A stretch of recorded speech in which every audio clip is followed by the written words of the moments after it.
Subscribe now and press the bell icon. Welcome back. स्वागत है एक बार फिर से आपके अपने चैनल एएमयू क्लास में और मैं आपका अपना दोस्त एक बार फिर से हाजिर हूँ आपके अपने चैनल एएमयू क्लास में लेकर एनसीईआरटी मैथ कक्षा 8 का नेक्स्ट भाग। दोस्तों इसके पहले मैंने पहला भाग ऑलरेडी अपने चैनल पे डाल दिया है। जो इस वीडियो को देख रहे हैं उसके नीचे डिस्क्रिप्शन में वो लिंक आपको दिख रहा होगा। तो दोस्तों इसके पहले मैंने कक्षा 8 के एनसीईआरटी के मैथ में परिमेय संख्या के बारे में पढ़ाया था। उसके अलावा और भी बहुत सारी चीज़ें पढ़ाई थी। अब उसी को आगे बढ़ाते हुए आज हम जो है शुरू करने वाले हैं परिमेय संख्याओं के गुणधर्म, जो आज का हमारा इस वीडियो का टॉपिक है। इसके अलावा और भी चीज़ें हैं जो हम आप जानेंगे। तो सबसे पहले इन चीज़ों को शुरू करने से पहले मैं ये कहना चाहूँगा कि अगर आप मेरे वीडियो पे नए हैं तो पहले पूरा वीडियो देखिएगा दोस्तों, और अगर आपको समझ में आए और मज़ा आए तो प्लीज़ चैनल को सब्सक्राइब करके बेल आइकन जरूर दबा लीजिएगा ताकि आगे का नोटिफिकेशन आपको मिलता रहे। तो आज हम पढ़ने वाले हैं परिमेय संख्याओं के गुणधर्म, और उसमें सबसे पहला है समवृत्त, जिसे आप क्लोजर कहते हैं यानी समवृत्त। समवृत्त के अंतर्गत दोस्तों योग, घटाना, गुणा और भाग है, यानी कि एडिशन है, मल्टीप्लिकेशन है, सब्स्टिट्यूशन है और डिवीजन है। ठीक है, तो समवृत्त यानी समवृत्त के अंतर्गत ये चीजें हैं। तो हमको ये जानना है कि समवृत्त यानी परिमेय संख्याएं, जो समवृत्त पहला जो समवृत्त है उसमें इन चीजों को समवृत्त के नियम में योग, गुणा और घटाना को फॉलो करता है कि नहीं, ये हमको जानना है। ठीक है, तो सबसे पहले समवृत्त में इन चीजों को लेंगे। तो आइएगा ध्यान से समझिएगा। सबसे पहले हम लेते हैं योग को। तो ध्यान से देखिएगा, अगर हम योग को लेते हैं दोस्तों तो आपने देखा होगा कि अगर मान लीजिए 5 + 4 एक जोड़ है, 5 + 4, और इसे अगर हम जोड़ें तो ये हो जाएगा 9। ठीक है, इस तरह का जोड़ आप किए होंगे। लेकिन अगर इसी को हम परिमेय संख्या के रूप में दें, यानी मेरे कहने का मतलब ये है कि अगर हम लिख दें 2/4 और +3/4, हर को सेम लेते हैं, आसान लेते हैं ताकि आपको समझ में आ जाए, क्योंकि समझना जरूरी है। ठीक है, योग में लिया है हमने, और योग में लेने के बाद हम उसको ऐड करते हैं तो ये एलसीएम इसका 4 हो जाएगा, और ये 3 2 5 यानी 5/4 हो जाएगा। यानी कहने का मतलब ये है कि परिमेय संख्या समवृत्त में योग के नियम का पालन करते हैं। यानी कि जब दो परिमेय संख्याओं को जोड़ेंगे तो उसका आंसर भी जो है परिमेय संख्या ही आएगी, जहां आपको दिख रहा है। यानी कि योग के रूल में हमारा परिमेय संख्या फॉलो करता है। ठीक है, आइए नेक्स्ट चलते हैं। देखिएगा, अब हम घटाना को लेते हैं। अब घटाना में फिर वही चीज करते हैं। जैसे मान लीजिए हमने घटाना में ले लिया कि 6/7 - 4/2, और इसको हमने घटा लिया। ठीक है, तो देखिए घटाइएगा, यहाँ भी 7 ले लीजिए। अब घटाते हैं आप तो यहाँ आपका एलसीएम फिर से हो जाता है 7, और यहाँ आप जब करते हैं तो 6 में से 4 गया 2, यानी ये आ गया 2/7। ठीक है, तो इसके मतलब क्या हुआ? इसका मतलब ये हुआ कि परिमेय संख्या को जब घटाया जाता है, जब दो परिमेय संख्याओं को घटाया जाता है तो उसका योग भी जो है परिमेय संख्या ही आती है। देखिएगा, ये इस तरह से है। अगर इसी को मैं उल्टा कर दूं, यानी कि मैं 4/7 लिखूं और -6/7 लिखूं और फिर उसको मैं घटाऊं, तो आप यहाँ 7 लिखेंगे और यहाँ 4 में से तो -2 हो जाएगा। तो -2/7 भी एक परिमेय संख्या है और 2/7 भी एक परिमेय संख्या है, लेकिन दोनों में अंतर है। मैंने आपको पढ़ाया था 2 प्रकार की परिमेय संख्या होती है, एक ऋणात्मक और एक धनात्मक। तो यहाँ एक ऋणात्मक और एक धनात्मक हो गई। ठीक है, परिमेय संख्या समवृत्त में परिमेय संख्या योग का भी पालन करती है और घटाने का भी पालन करती है। ये जो आपने अभी भी देखा है, ये दोनों एग्जाम्पल, यानी कि 2/7 -2/7, यानी परिमेय संख्या 2 प्रकार की होती है, ऋणात्मक और धनात्मक। तो यहाँ ऋणात्मक और धनात्मक दोनों आ चुका है। ठीक, तो ये दोनों बातें हो गई, इसको हम मिटा लेते हैं। यहाँ देखिएगा साइन का मैंने चिन्ह लगाया है, मतलब ये फॉलो कर रही है। ठीक है, यानी योग में भी फॉलो कर रही है समवृत्त, और गुणा घटाना में भी फॉलो कर रही है परिमेय संख्या के गुणधर्म में। अब आइए यहाँ पे मल्टीप्लाई यानी मल्टीप्लिकेशन मतलब गुणा में। तो गुणा में देखते हैं। देखिएगा, अगर गुणा में यहाँ से मैं दिखा दे रहा हूँ, गुणा में अगर लेते हैं तो मान लीजिए अगर 2/6 मैंने कोई संख्या ली है और मैंने एक संख्या ली है 1/2। ठीक है, अब मैं इसका गुणा कर रहा हूँ, दोनों परिमेय संख्या है, तो जब गुणा करेंगे तो ये हो जाएगा आपका 2 और नीचे हो जाएगा 12। यानी ये जो आया है ये भी एक परिमेय संख्या है, और जिससे गुणा किया गया है वो भी एक परिमेय संख्या है। मतलब ये हुआ कि परिमेय संख्याओं के गुणधर्म में समवृत्त में गुणा का भी पालन करती है, यानी परिमेय संख्याएं गुणा का भी पालन करती हैं। मतलब ये हो जाएगा कि गुणा वाला भी जो है इसका पालन कर रहा है, किसका? क्लोजर का, यानी समवृत्त का पालन कर रहा है, एक परिमेय संख्या भी गुणा का पालन कर रही है। ठीक है, अब आइए भाग को लेते हैं। देखिएगा डिवीजन को, अब मान लीजिए डिवीजन में अगर किसी संख्या में, जैसे मान लीजिए मैंने लिख दिया 6/2 भागा 4/2, ठीक है, इसका भाग दिया तो इसका जो भी भागफल आए, जो भी इसका भागफल आएगा वो जो है एक परिमेय संख्या आएगी। लेकिन दोस्तों, लेकिन ध्यान दीजिएगा, अगर इसके अलावा किसी संख्या में, परिमेय संख्या में, किसी परिमेय संख्या में, सिर्फ संख्या में नहीं, किसी परिमेय संख्या में, इस मान लीजिए यहाँ मैंने लिख दिया 7/2 और उस 7/2 में मैंने लिख दिया भाग देना है 0 से, यानी अगर किसी परिमेय संख्या में 0 से अगर भाग लगाना हो तो वो कभी भी इसको फॉलो नहीं करेगा। जब भी 0 से भाग लगाएंगे तो उसका मान जो है कुछ नहीं आएगा, जब 0 से भाग देंगे तो कुछ नहीं आएगा, 0 से भाग दे ही नहीं सकते। इसलिए इस समवृत्त के रूल में अगर भाग में किसी संख्या में 0 से भाग देते हैं तो इसका ये कभी भी फॉलो नहीं करेगी, यानी कि इस पहले वाले में योग का फॉलो करेगी परिमेय संख्या, घटाने का भी फॉलो करेगी, यानी दो संख्याओं का योग परिमेय संख्याओं का योग भी परिमेय संख्या होती है, दो घटाना परिमेय संख्याओं की घटाना भी परिमेय संख्या होती है, दो गुणा परिमेय संख्याओं का गुणा भी परिमेय संख्या होती है, लेकिन भाग का होती है, लेकिन 0 के केस में नहीं होती है। ठीक है, समझ में आ गया? आइए चलिए आगे चलते हैं और बढ़ते हैं अगले टॉपिक पे और लेते हैं इसका दूसरा। दोस्तों लेते हैं अगला टॉपिक है क्रम विनिमयता, यानी इसका परिमेय संख्याओं के गुणधर्म का दूसरा है क्रम विनिमयता। अब क्रम विनिमयता में हम देखेंगे दोस्तों कि क्रम विनिमयता में योग, घटाना और गुणा और भाग, इन चारों में क्रम विनिमयता कौन कौन सा पालन करता है, यानी परिमेय संख्या के रूप में। तो सबसे पहले ये जानिए कि क्रम विनिमयता होता क्या है। अब देखिएगा क्रम विनिमयता जो है, क्रम विनिमयता में जैसे मान लीजिए आपने देखा होगा कि कोई क्वेश्चन a + b लिखा हो यहाँ पे बराबर b + a, यानी कि सामने वाले का जो योग है वो उसके सामने वाले के योग के बराबर हो। जैसे कि एक एग्जांपल देता हूँ, अगर मान लीजिए 4 + 3 = 3 + 4, यानी कि इसका भी मल्टीप्लाई कर रहे हैं, इसका भी एडिशन जो है 7 ही होगा और इसका भी ऐड जो है 7 ही होगा। यानी कि जब एक जो संख्या है, जो पहली वाली संख्या उसको जोड़ें और वो दूसरी संख्या के बराबर आ जाए तो उसे कहते हैं क्रम विनिमयता। मतलब क्रम का विनिमय हो गया है, मतलब ये हुआ कि a b के पास और b a के पास चला गया है।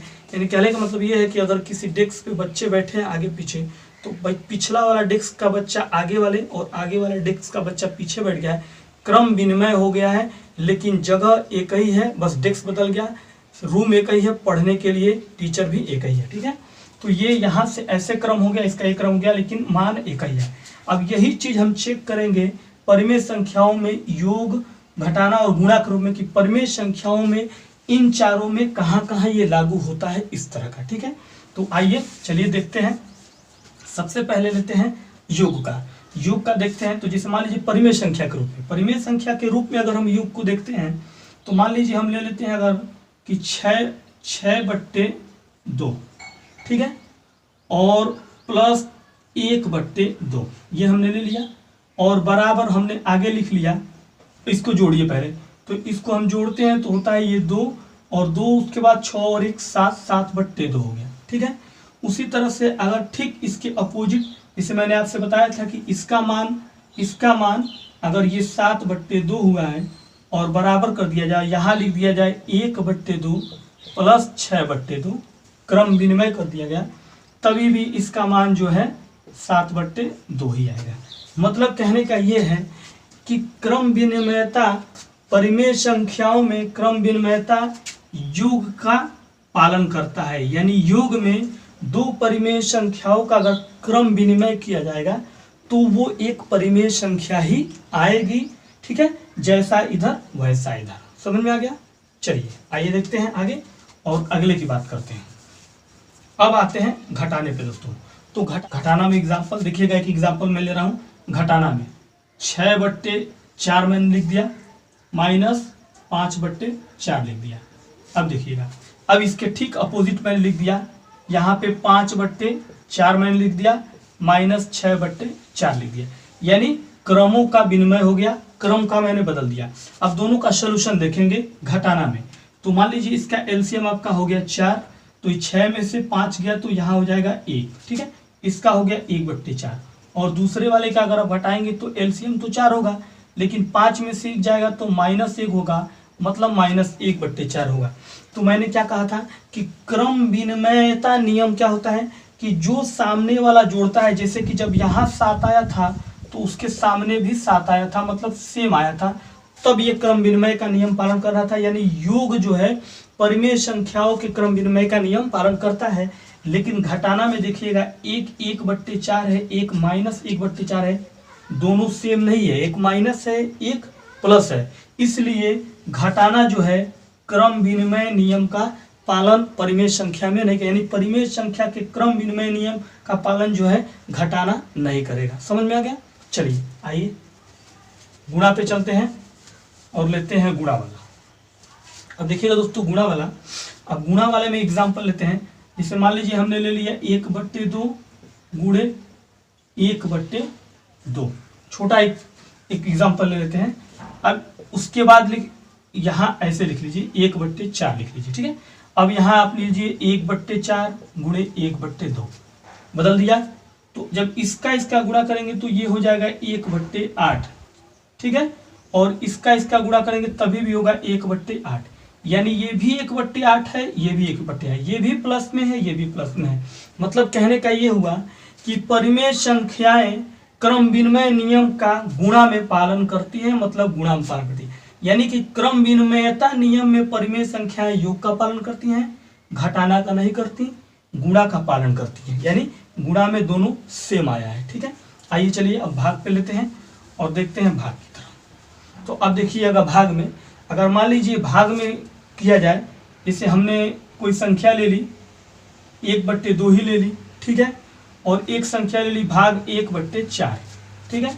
आगे हम ले लिया 1/4 भाग 1/2। तो देखिएगा जब इसका आप भाग लगाते हैं तो 1/2 इसको अगर क्रॉस प्लॉट दें तो 4/1 हो जाएगा, और इसको भी वही कर दे तो 1/4 और इसको ऊपर कर दे तो 1/2 हो जाएगा। तो यहाँ देखिएगा 4 एकम 4 ये हो गया, 4/2 हो गया, और यहाँ 2/4 हो गया, हुआ ना भाई, ये रूल तो आप जानते ही होंगे। तो यहाँ देखिएगा 2 दूना 4 सिर्फ 2 हुआ, तो यहाँ 2 एकम 2 दूना 4, यहाँ 1/2 होगा। ये 1/2 है, ये 2 है, दोनों में अंतर है। 1/2 मतलब किसी चीज का आधा हिस्सा है, और ये पूरा 2 रुपया है, और ये पूरा आधा है, मतलब 98 जिसको कहते हैं 50 पैसे है। मतलब ये और ये सेम नहीं है। इसका मतलब ये हुआ कि क्रम विनिमयता नियम में परिमेय संख्याओं में भाग जो है वो पालन नहीं करता। मतलब कहने का ये हुआ कि परिमेय संख्याओं के गुणधर्म में अगर क्रम विनिमयता नियम में योग पालन करता है परिमेय संख्या का, घटाना नहीं करता परिमेय संख्या का, गुणा करता है परिमेय संख्या का, और भाग नहीं करता परिमेय संख्या का। समझ में आ गया? ठीक, चलिए आगे बढ़ते हैं। मुझे उम्मीद है कि आप समझ गए होंगे कि मैं क्या कहना चाहता हूँ। तो आइए चलते हैं नेक्स्ट टॉपिक की तरफ और बढ़ते हैं। अब अगला तीसरा वाला परिमेय संख्या के गुणधर्म में तीसरा है साहचर्यता। यानी साहचर्यता में अब हम देखेंगे कि साहचर्यता में योग, घटाना, गुणा और भाग में से कौन कौन से ऐसे हैं जो परिमेय संख्याओं की साहचर्यता की जाए, यानी परिमेय संख्याओं की साहचर्यता की जाए तो योग, घटाना, गुणा और भाग में से कौन सा इसका पालन करता है और कौन सा इसका नहीं। तो सबसे पहले हम लेंगे योग को और देखेंगे कि योग का पालन करता है। उससे पहले हम ये जानेंगे कि साहचर्यता होता क्या है। अब साहचर्यता के बारे में पहले जान लीजिए कि साहचर्यता होता क्या है। जैसे मान लीजिए 3 चीजें हैं, a + b + c, 3 संख्याएं हैं a + b + c बराबर, फिर आगे हमने इसको लिख दिया कुछ इस तरह से। पहले वाले को देखिएगा, a + b + c दिया है और हमने इसको कर दिया a + b और +c। तो जब भी इसको हम जोड़ेंगे सेम आएगा। और यहाँ अगर हम लिख लेते हैं कि b, यहाँ हम a + b + c अगर इसी को करते हैं तो जोड़ेंगे तभी भी सेम आएगा। जैसे कि मैं एक एग्जांपल दे रहा हूँ तब आपको समझ में अच्छे से आ जाएगा, ठीक है। जैसे मान लीजिए हमने यहाँ लिख दिया कि 4 + 3 + 2, ठीक है। अब यहाँ 4 + 3 + 2 हम कहेंगे तभी भी 4 3 7 और 2 9 ही होगा, ठीक है। 4 3 7 और 2 9 ही होगा। और अगर हम इसी को कहें, इसी को हम अगर कहें कि 3 + 2 + 4 तभी भी 3 2 5 4 9 ही होगा। यानी कहने का मतलब यह है कि सहचर्यता तीन संख्याओं को एक्सचेंज करके, यानी कि दो जोड़ के एक अलग कर दीजिए या दो अलग करके एक इधर अलग कर दीजिए, तभी भी जोड़ जो है सेम आए, उसको हम कहते हैं सहचर्यता, ठीक है। तो आइए इसी के आधार पे जो है इसका जो है हम कैलकुलेशन करते हैं कि क्या इन चारों में फॉलो करता है या नहीं है। तो सबसे पहले हम लेंगे योग का और देखेंगे कि परिमेय संख्याएं योग में सहचर्यता का पालन करती है कि नहीं, ठीक है। तो हम ले लेते हैं 1/2 + 1/4 + 1/6, या फिर छोटा अंक लिया है मैंने इसलिए ताकि समझाने में जो है आसानी हो जाएगी। तो देखिएगा 2 4 6 हमने लिया है और इसको अगर हमको जोड़ना है तो हम इसको ऐसे कर सकते हैं 1/2 + 1/4 कर सकते हैं और इसको कोष्ठ में रख के 1/6 कर सकते हैं। एक तो ये कर सकते हैं। दूसरा वाला ये कर सकते हैं कि हम 1/2 को बाहर रख सकते हैं आप प्लस 1/4 + 1/6 को अंदर कर सकते हैं, ठीक है। तो इन दोनों का आंसर देखते हैं सेम आता है कि नहीं। तो देखिएगा 2 और 4 है यहाँ पे, तो 2 4 का एलसीएम होता है 4, तो 4 का एलसीएम हो जाएगा 4, आपका यहाँ एलसीएम हो गया 4, तो 2 दूना 4, यहाँ 2 हो गया, 2 और 1 3/4 हो गया, अब प्लस 1/6 पहले से है।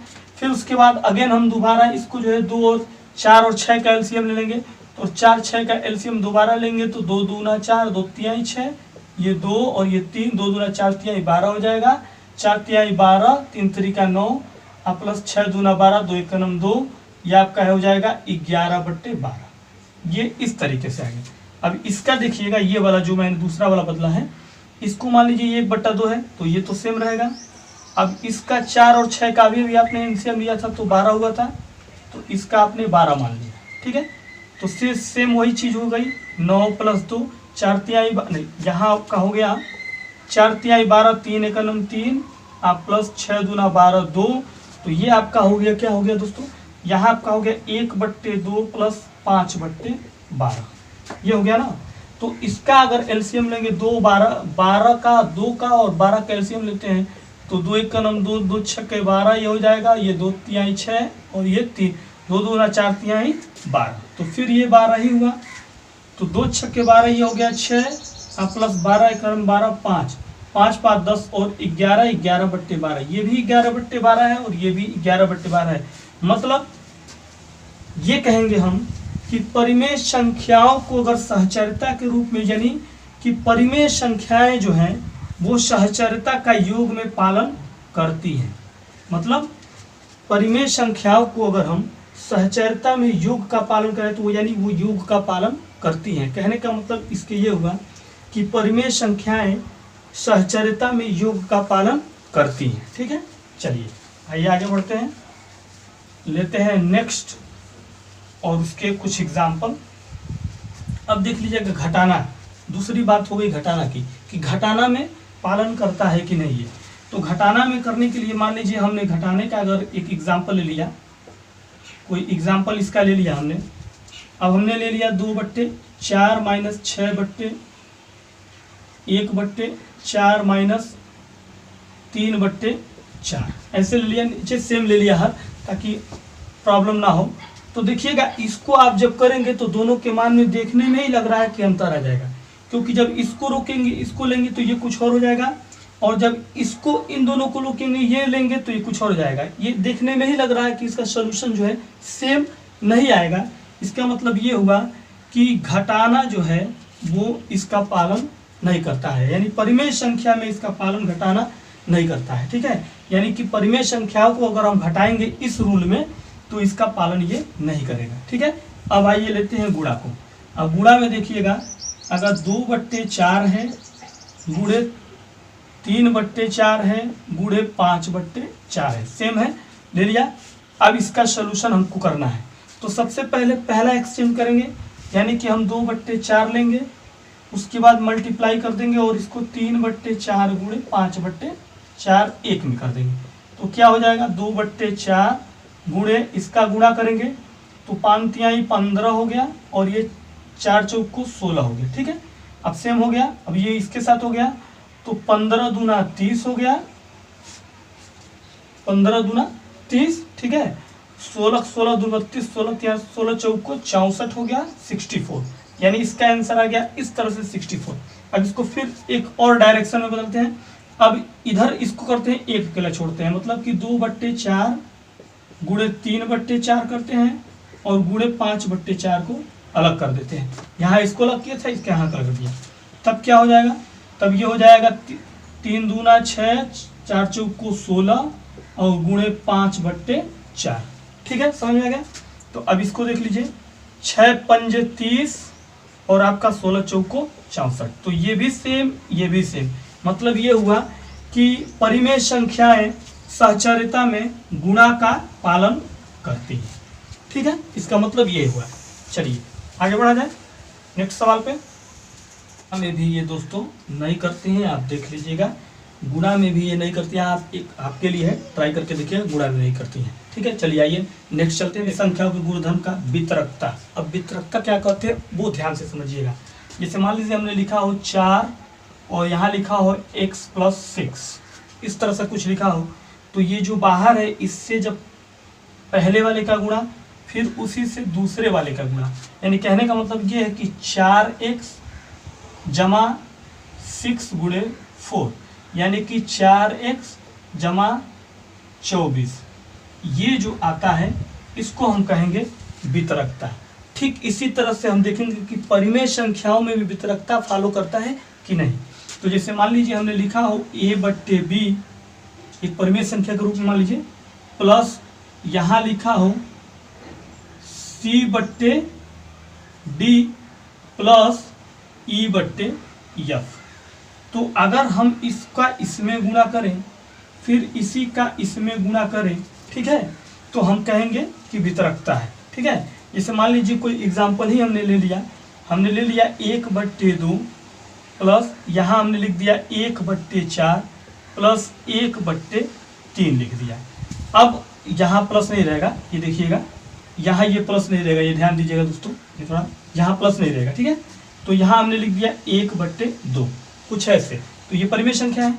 अब इसका हम पहले इससे गुणा करेंगे, फिर इसी का फिर हम इससे गुणा करेंगे। ठीक है, तो हम गुणा करते हैं, 1/2 का हम गुणा करेंगे 1/4 से, जमा 1/2 का हम गुणा करेंगे 1/3 से। ठीक है, तो गुणा करने पे क्या होता है, 1/8 हो जाएगा और प्लस यहाँ 1/6 हो जाएगा। ठीक है, और इन दोनों को जब हम जोड़ के लाएंगे तो वो भी जो है परिमेय संख्या के रूप में ही होगा।